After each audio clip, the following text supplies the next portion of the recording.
तो आज के इसमें हमने बातचीत की शुरुआत कर रहे हैं सिंपल इंटरेस्ट और कंपाउंड इंटरेस्ट पे। ऑनलाइन एक बार नोट कर लें, आपके 5.1 के फर्स्ट के फोर्थ क्वेश्चन के रिगार्डिंग 8th क्लास की हमारी बातचीत हो रही है, that is simple interest and compound interest. Simple interest है interest which is calculated on the principal amount only.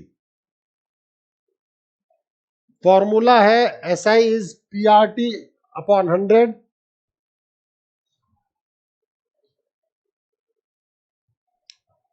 और कंपाउंड इंटरेस्ट है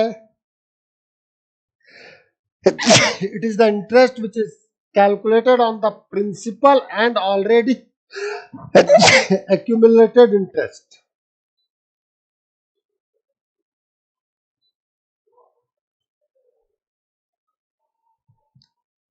फॉर्मूला है P 1 plus RT 1 plus R by 100 raised to power T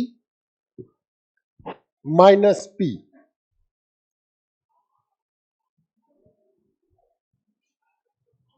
अब मैं इसे एक example के through explain कर रहा हूं।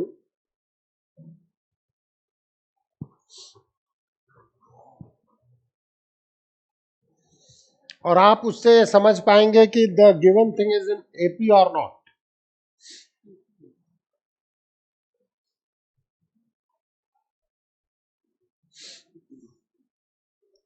लिख लेना तो बता देना ऑनलाइन, क्योंकि आपका ही वेट है।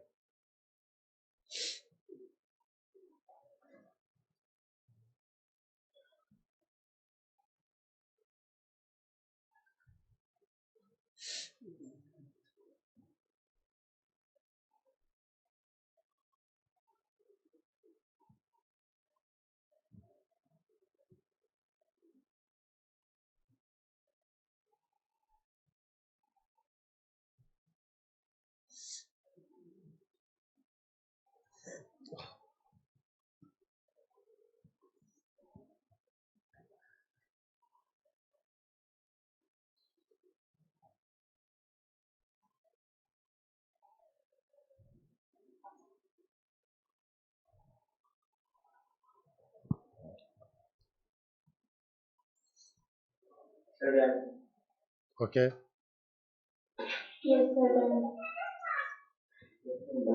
ठीक है। अब मैं कुछ चीजें एक्सप्लेन कर रहा हूं, पहले मेरी बात सुनना, फिर हम बात करेंगे कि आपकी क्या क्वेरीज है। पहले आप मेरी बात सुनेंगे।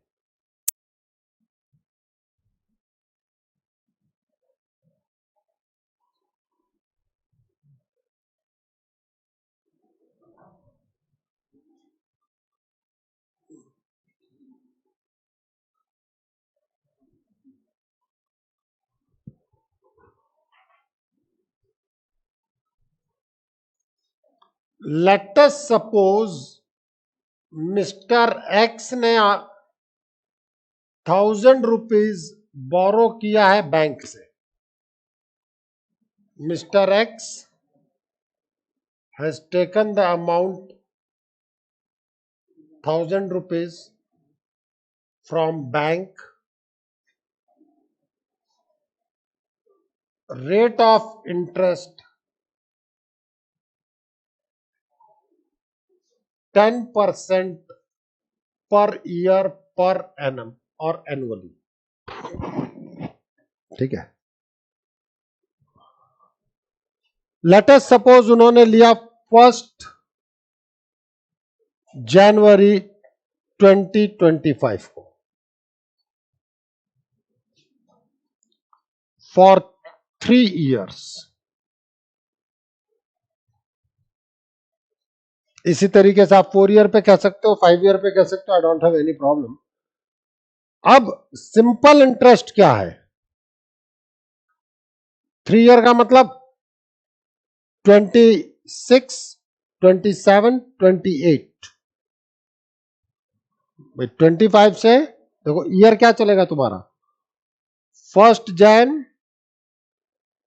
25 से 31 दिसंबर 25 1 ईयर है। 1 जैन 26 से 31 दिसंबर 26 सेकेंड ईयर है।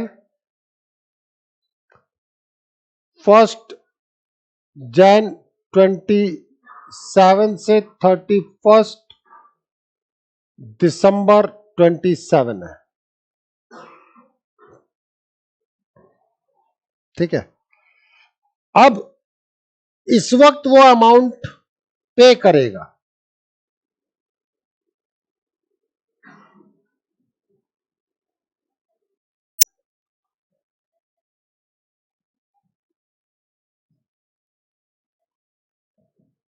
इस वक्त तो बैंक को फाइनल अमाउंट पे करेंगे। क्वेश्चन का थीम समझ में आया? अब पहला वर्क है मेरे पास, इफ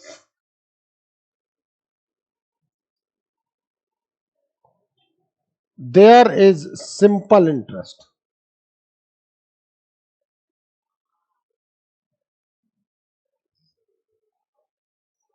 तो भाई पहली साल में तुरंत तो इंटरेस्ट लगने से रहा, 1 जनवरी को तो इंटरेस्ट लगेगा नहीं। तो फर्स्ट ईयर इंटरेस्ट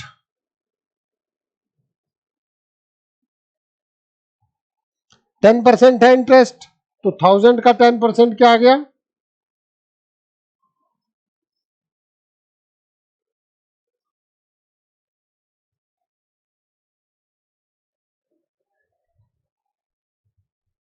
ठीक है, इतना इंटरेस्ट वो लास्ट में देंगे। सेकेंड ईयर इंटरेस्ट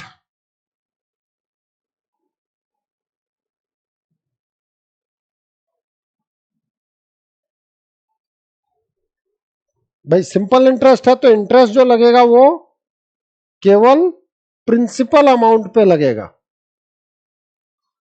बात समझ में आई कि नहीं आई? जो इंटरेस्ट लगेगा वो प्रिंसिपल अमाउंट पर ही लगेगा। Third year interest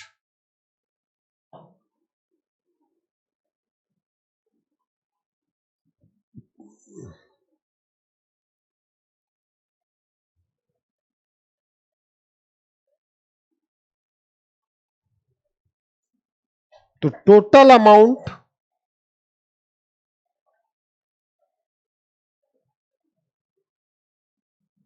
paid to bank is 1000 plus 100 plus 100 plus 100 is 1300।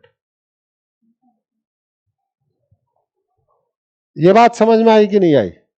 This is the simple interest. Note कर लो भाई, एग्जाम्पल ऐसे ही नहीं लिखा रहा, 8th क्लास की चीज प्रोग्रेशन में पढ़ा रहा हूं दोबारा।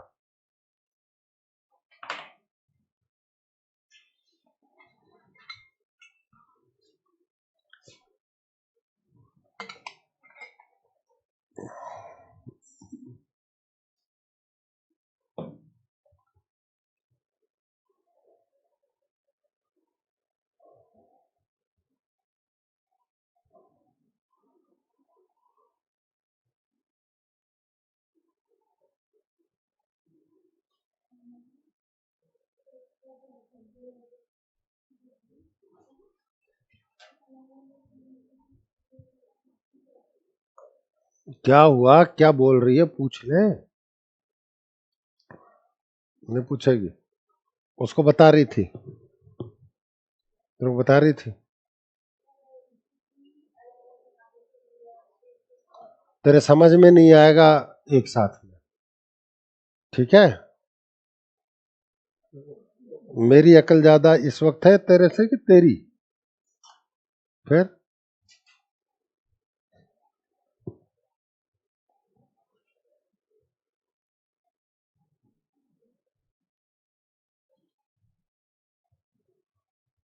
मतलब प्यार से समझाओ तो भी नहीं समझेंगे, जवाब दे नहीं पाएंगे।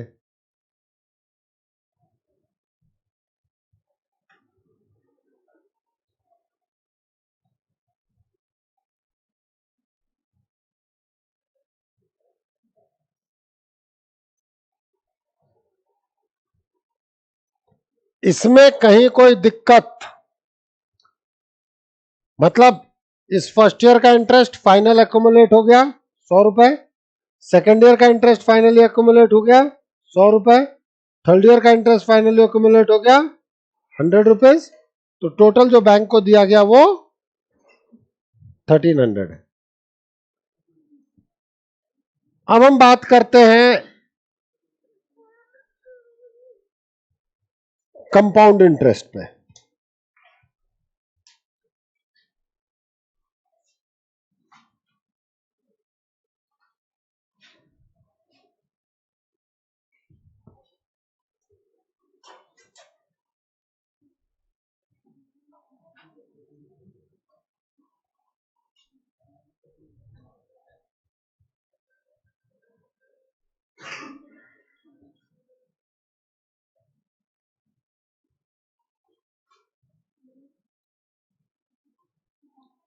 If there is compound interest, definition क्या कहती है?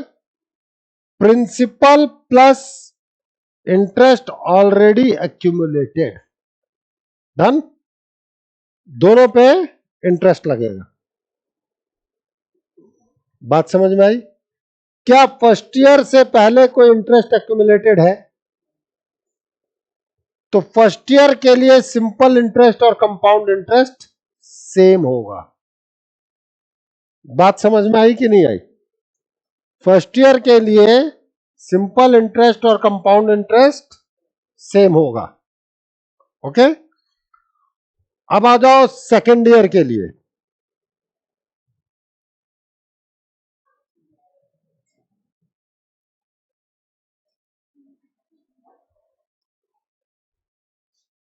प्रिंसिपल पर भी लगेगा और जो ऑलरेडी आपने इंटरेस्ट लिया है उस पर भी लगेगा। अब या तो नया प्रिंसिपल अमाउंट ही 100 रुपीज कर दो भाई, 1100 कर दो, या तो नया प्रिंसिपल ही 1100 कर दो, या अलग अलग कैलकुलेट कर लो, बात एक ही है। मैंने कहा interest is calculated on the principal and interest already accumulated. अब समझ में आया मैं अलग अलग क्यों दिखा रहा था? Principal amount interest is calculated in the principal amount and interest already accumulated, then it will comes out as 100 plus 10 is RS 100। हाँ, इसको तुम ये कह सकते थे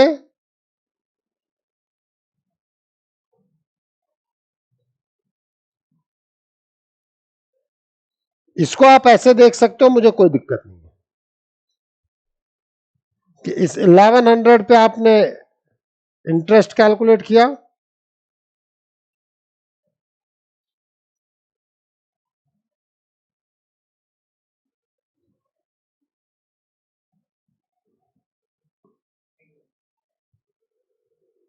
तो सेकेंड ईयर के इंटरेस्ट में चेंज आ गया।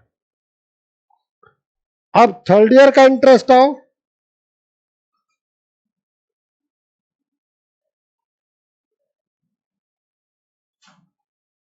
समझना,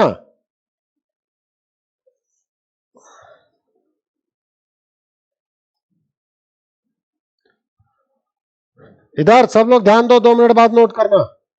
इधर इंटरेस्ट ऑन द प्रिंसिपल,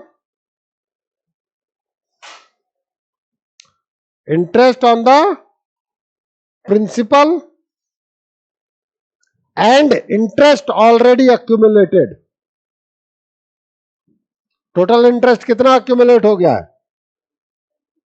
210। पहले ईयर का इंटरेस्ट है accumulated 100, दूसरे ईयर का इंटरेस्ट है 110, तो इस पर भी इंटरेस्ट लगेगा, तो 210 इंटू 10 अपॉन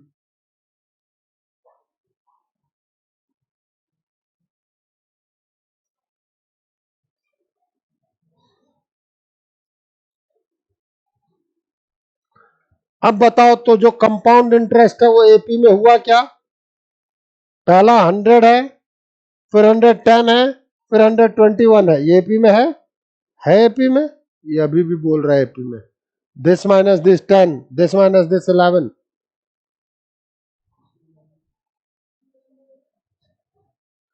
अब समझ में आया देवी कि क्यों पढ़ाया अलग अलग, ऐसे ही कर देते, अब तक तो ऐसे ही कर रहे हैं अपन।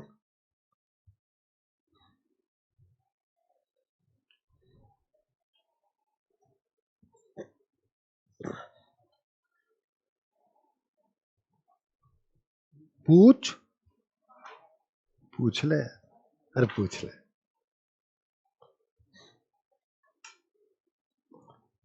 बेसिक डेफिनेशन इंपॉर्टेंट है, अगर आप बेसिक डेफिनेशन पे स्ट्रांग है ना तो कोई दिक्कत नहीं आएगी।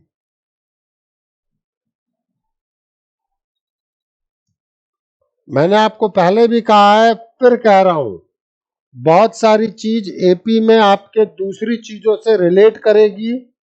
एपी के थ्योरी को मैं खत्म कर चुका हूं, जो एप्लीकेशन है वो over the period of time खत्म होता चला जाएगा। अब ये सिंपल इंटरेस्ट जब तक नहीं आएगा, कंपाउंड इंटरेस्ट नहीं आएगा, ये क्वेश्चन तो गया काम से। ठीक है,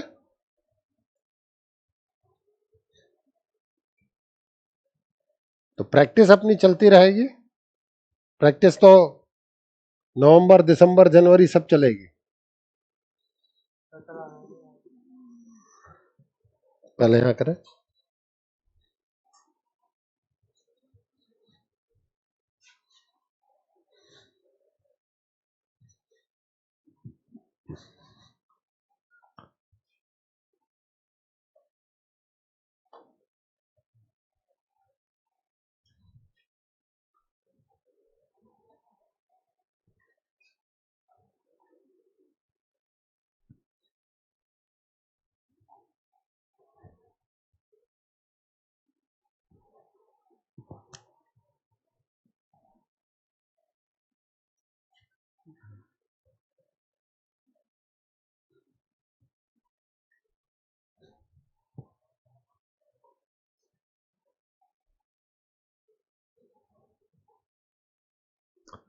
तो बैंक को आप अगर एक से ज्यादा का इंटरेस्ट ले रहे हैं, मतलब अमाउंट ले रहे हैं, तो आप हमेशा कंपाउंड इंटरेस्ट में ज्यादा पैसे चुकाएंगे। अब देख लें आपने कितना चुकाया इस वक्त, 1331। तो सिंपल इंटरेस्ट के कंपैरिजन में कंपाउंडिंग हमेशा ज्यादा इंटरेस्ट लाती है, अगर वो एक साल से ज्यादा है तो।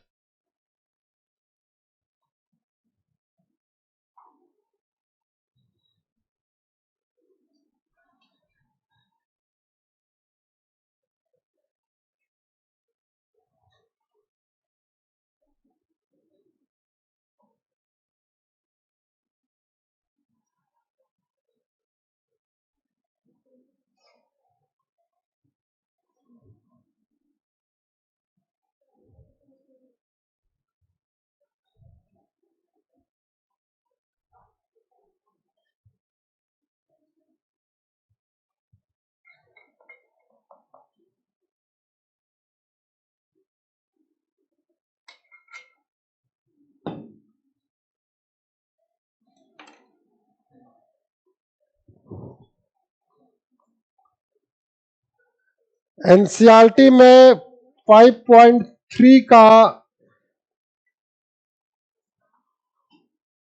18th क्वेश्चन आओ।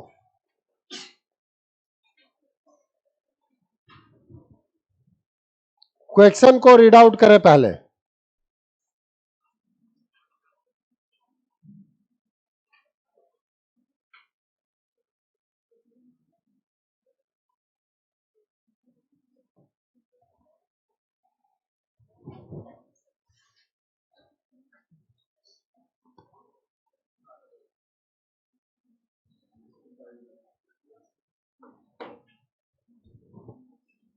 स्पाइरल समझते हैं?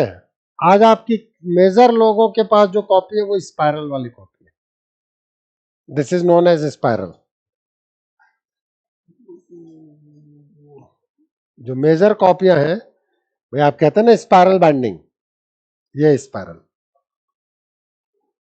ठीक है, अब यहां पर आप देखेंगे तो रेडियस सेम है, मोर और लेस रेडियस सेम है, सर्कल बनता जा रहा है, स्पाइरल आगे बढ़ता जा रहा है, रेडियस सेम है।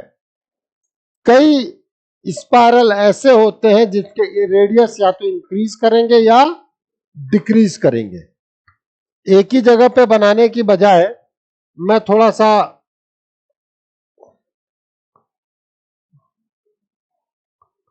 दिख रहा है, स्पाइरल का रेडियस इंक्रीज करता गया, यहां जो था उसके कंपैरिजन में इधर ज्यादा आ गया। अब इसको यो देखने की बजाय इस तरीके से देखो, बढ़ता हुआ।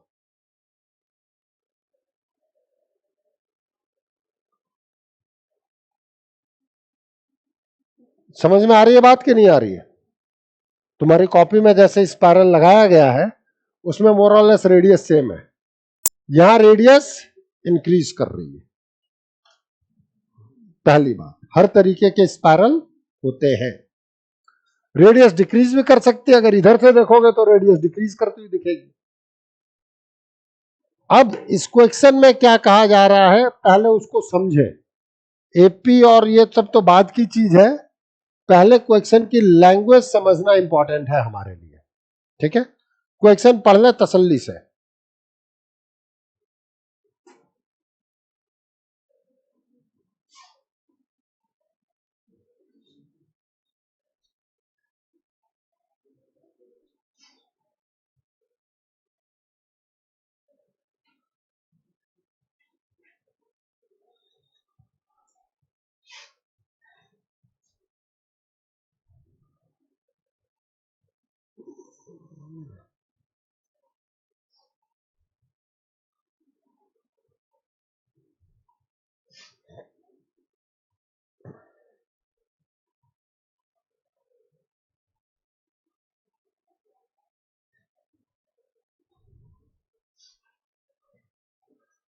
देखें,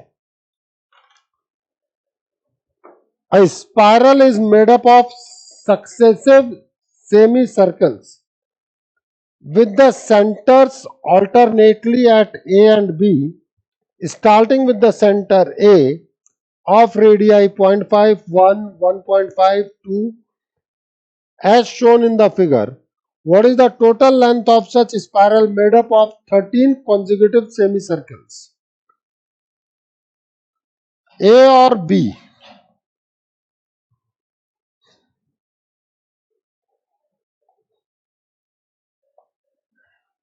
A spiral is made up of successive semicircles with the center alternately at A and B. समझना, क्वेश्चन को समझोगे, फिगर तुम कितना भी देख लोगे नहीं समझ में आएगा, ये बता रहा हूं। ए और बी के बीच डिस्टेंस दिया गया है 0.5।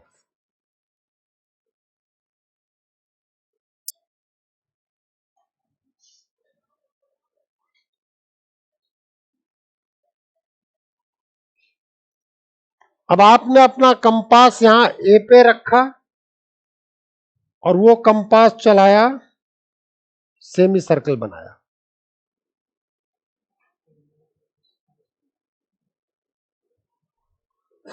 ठीक है, ये पॉइंट आया सी,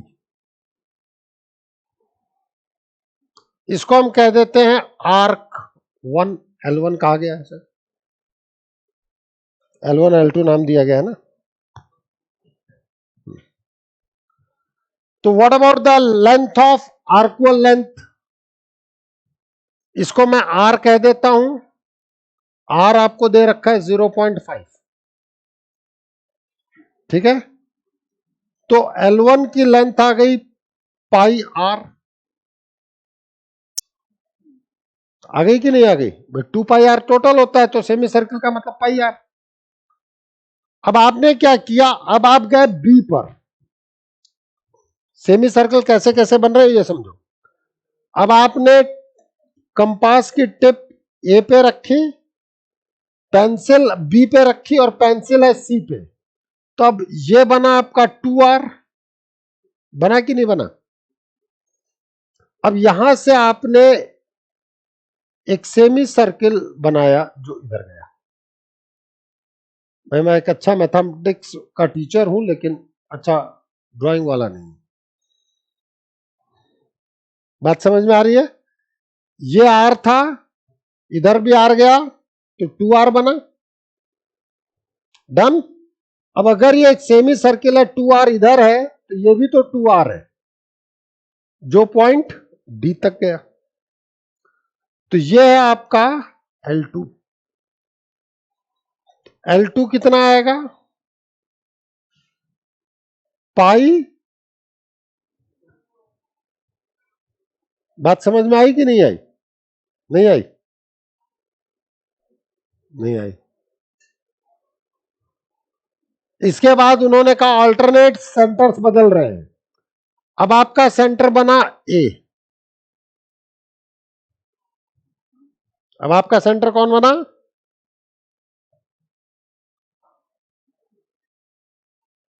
R1 था यहां पे पास, ए बी। अब सेंटर बना ए और R3 बना, तो देखो ये 2r है और ये r है तो ये 3r हुआ।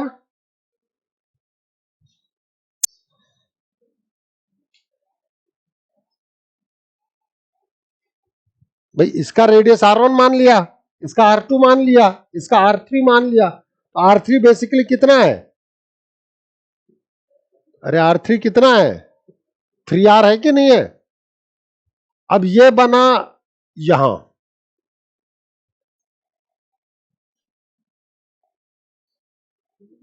L3 कितना आया? पाई R3 का मतलब 3r। अगर ये 3r इधर गया है तो ये 3r इधर गया है कि नहीं गया? This is also 3r। अब B से टोटल कितने डिस्टेंस पे गया? BE आ रहा है कि नहीं आ रहा है? BE, क्योंकि अब आप बनाएंगे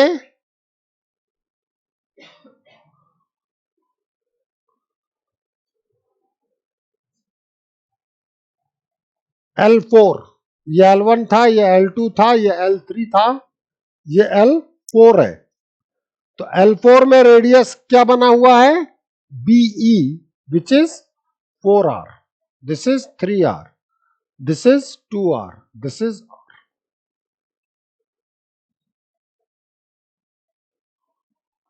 अब बताओ ये AP में आ रहा है कि नहीं आ रहा है? बोलो। फिर इन्होंने क्या पूछा है मुझसे?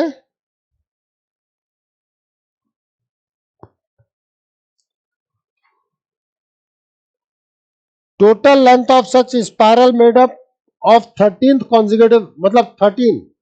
इन्होंने मुझसे पूछा है S13, तो 13/2, 2a, a means L1 plus 13 - 1 into D. D कितना है? पाई आर।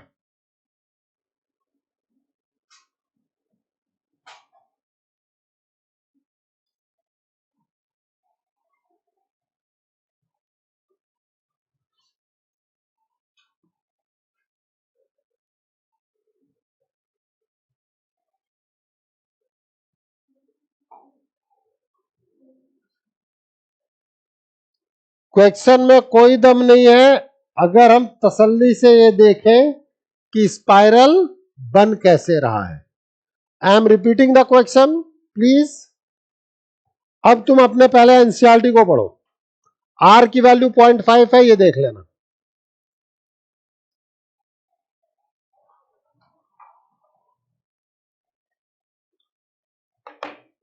एनसीईआरटी पढ़ो तसल्ली से। 18th question.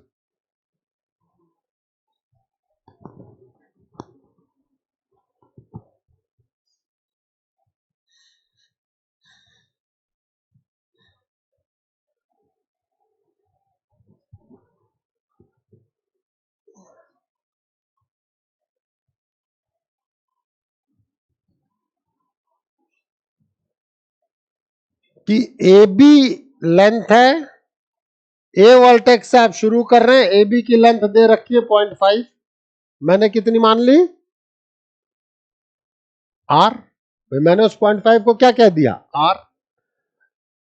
ए से आप एक सेमी सर्कल ड्रॉ कर रहे हैं, that is the L1, means now radius is A B. तो जैसे ही आपने L1 ड्रॉ किया, आप सी पे पहुंचे, अब आपने सेंटर बदल दिया, बी पे आ गए, तो बी से सी की डिस्टेंस 2r हो गई। अरे प्रणव इधर देख ले, बी से सी की डिस्टेंस 2r हो गई, तो अगले के लिए रेडियस क्या बन गया, 2r। अगले के लिए रेडियस क्या है, 2r। फिर एक सेमी सर्कल लिया, आपने डी पे छोड़ा क्योंकि सेमी सर्कल रहना है। अब ए से डी की डिस्टेंस देखी, क्योंकि अब आपका सेंटर बनेगा ए। ए से डी की डिस्टेंस 2r ये था, r ये था, तो नेट रिजल्ट 3r। तो 3r रेडियस का गया, तो r3 के लिए क्या हुआ, 3r। बात समझ में आ रही है। इसी तरीके से R4 के लिए 4r and all other thing note कर लें।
हाँ बेटा,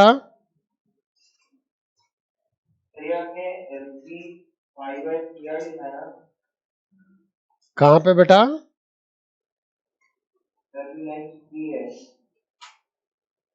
L3 ना, हाँ पाई इंटू 3r है बेटा।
हम्म